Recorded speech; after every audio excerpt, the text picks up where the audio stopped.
புதுச்சேரியில் பூட்டிய வீட்டுக்குள் நாட்டு வெடிகுண்டு வெடித்த சம்பவம் குறித்து போலீசார் விசாரணை நடத்தி வருகின்றனர்.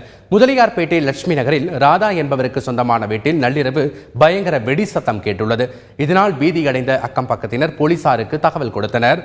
போலீஸ் விசாரணையில் பூட்டியிருந்த வீட்டிற்குள் மர்ம நபர்கள் நுழைந்து இரவு நேரங்களில் வெடிகுண்டு தயாரிப்பில் ஈடுபட்டது தெரியவந்தது.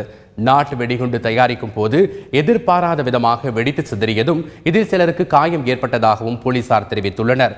நாட்டு வெடிகுண்டு தயாரிப்பில் ஈடுபட்டவர்களை போலீசார் தேடி வருகின்றனர். ஒரு வெடி சத்தம், பயங்கர வெடி சத்தம் கேட்டது. தெருவில் இருக்கிறவங்க அத்தனை பேரும் ஏந்து எல்லாரும் இங்கே இந்த பகுதியில் இருக்கிறவங்க எல்லாருமே ஏந்து வெளியில் வந்துட்டாங்க. வெளியில் வந்து பார்க்கும்போது இந்த வீட்டிலேருந்து புகை மண்டலமாக பெரிய புகை மண்டலம் இருந்தது.